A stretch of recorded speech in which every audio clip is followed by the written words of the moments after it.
Malam itu, Roni duduk termenung di meja penjaga kamar mayat, merasakan udara dingin yang menggigit tulang. Pukul 2 pagi, rumah sakit itu sunyi, hanya suara desahan mesin ventilator dan kadang bunyi pintu yang berderi. Tiba-tiba, suara langkah kaki yang berat terdengar mendekat dari lorong gelap. Roni menoleh, namun tidak ada siapapun, hanya bayangan gelap yang bergerak cepat di ujung lorong. Mungkin hanya angin, pikirnya, mencoba menenangkan diri. Namun, seketika telepon di meja berdering, suara di ujung sana terdengar berat dan menggema. Hamburan di depan rumah sakit, ambil jenazahnya. Roni merasa aneh, tidak ada pemberitahuan sebelumnya, dan lagi pula, siapa yang menghubunginya pada jam segini. Tanpa banyak berpikir, ia meraih jaket putihnya dan keluar dari ruang jaga. Ketika melangkah keluar ruangan, suasana semakin mencekam, seolah malam itu terasa lebih gelap dari biasanya. Begitu sampai di depan rumah sakit, sebuah ambulan tua sudah terparkir dengan lampu kilat yang berkedip perlahan.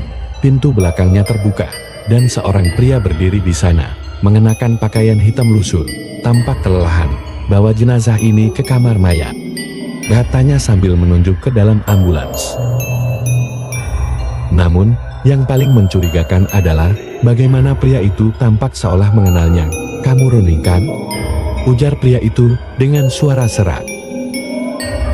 Roni terkejut, karena meskipun ia bekerja di rumah sakit ini bertahun-tahun, tidak ada seorang pun yang mengenalinya dengan begitu pasti.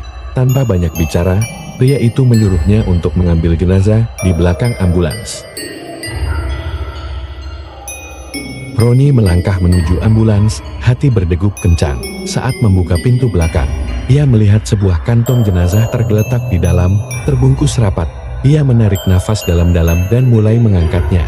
Namun, sebelum sempat menutup pintu, suara pria itu kembali terdengar, "Jangan lupa, jenazah itu bukan orang sembarangan," katanya dengan suara yang lebih berat, hampir seperti bisikan. Roni terdiam sejenak, matanya menyapu ke sekeliling. Tidak ada siapa-siapa lagi di sekitarnya selain pria tersebut. Namun ketegangan di udara semakin terasa. Roni merasa ada yang salah, tapi ia memutuskan untuk mengabaikan perasaan itu. Sesampainya di kamar mayat, Roni mulai mempersiapkan ruang untuk menaruh jenazah itu. Saat membuka kantong jenazah, bau busuk yang sangat tajam langsung menyengat hidungnya. Matanya seketika terbelalak saat melihat wajah yang terungkap dari kain pembungkus itu. Wajah pria yang seharusnya sudah mati, ternyata adalah wajah pria yang tadi menyuruhnya untuk membawa jenazah tersebut. "Apa ini?" gumamnya. Jantungnya berdegup semakin kencang. Roni ingin berteriak, tapi mulutnya terasa kaku. Sosok di depan matanya itu adalah pria yang baru saja ia temui beberapa menit lalu dan ia tidak tahu bagaimana bisa jenazah itu ada di depannya. Dengan tangan gemetar, Roni melangkah mundur. Ia menatap jenazah itu lebih lama, seolah ingin memastikan apa yang baru saja dilihatnya. Ketika ia menoleh ke pintu, ia merasa ada sesuatu yang bergerak di balik bayangan. "Roni, kenapa kamu berdiri di sana?" Suara pria itu tiba-tiba terdengar kembali, namun kali ini dari belakangnya. Roni menoleh, dan sekali lagi ia melihat pria yang sama, dengan wajah pucat dan mata yang kosong. Rasa takutnya kini berubah menjadi rasa bingung yang tak terlukiskan. Ia hampir yakin bahwa pria itu baru saja berada di luar kamar mayat, tapi bagaimana bisa ia ada di belakangnya sekarang? Roni mencoba berlari menuju pintu, namun tubuhnya seolah terperangkap dalam ruang yang sempit itu. Pria yang sudah tergeletak di meja mayat kini mendekat, berjalan dengan langkah lambat namun pasti, meninggalkan jejak darah yang menggenang di lantai.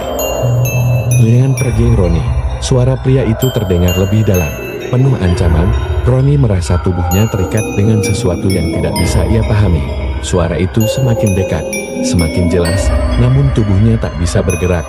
Seakan ruang itu semakin sempit dan udara semakin berat untuk dihirup. Tiba-tiba, sebuah cahaya terang menyilaukan matanya. Roni terkejut dan menutup mata. Namun ketika ia membuka kembali, semua terasa berbeda. Ruangan kamar mayat itu berubah menjadi gelap gulita. Hanya ada cahaya samar dari luar jendela. Dan di tengah-tengah ruang itu, pria yang ia bawa masuk kini berdiri di depannya, memandangnya dengan tatapan kosong. "Kamu yang akan menggantikan tempatku," katanya. Suaranya kini terdengar lebih dalam, seperti bisikan dari kedalaman bumi. Roni tidak mengerti. Namun instingnya mengatakan bahwa ia sedang berhadapan dengan sesuatu yang jauh lebih gelap dan lebih tua dari sekedar roh biasa.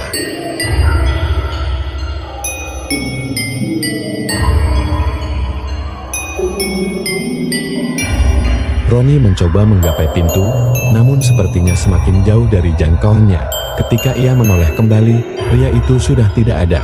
Hanya ada bayangan yang bergerak cepat di sudut ruangan, menyerupai sosok manusia. Tanpa berpikir panjang, Roni mulai berlari menuju lorong, berusaha keluar dari ruangan yang seolah ingin menahannya. Namun, saat ia melintasi pintu keluar kamar mayat, ia berhenti. Di sana, di ujung lorong yang gelap, berdiri pria itu lagi dengan wajah yang lebih hancur, lebih menyeramkan, seakan tubuhnya mulai menghilang, meninggalkan hanya kerangka dan bayangannya saja.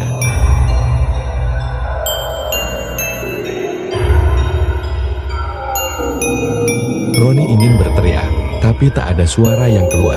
Keringat dingin mengalir di seluruh tubuhnya, dan seolah jantungnya terhenti sejenak. Sosok pria itu mendekat. Wajahnya berubah semakin mengerikan, dan Roni menyadari bahwa ia terperangkap dalam takdir yang gelap. "Kamu tidak akan pernah bisa pergi."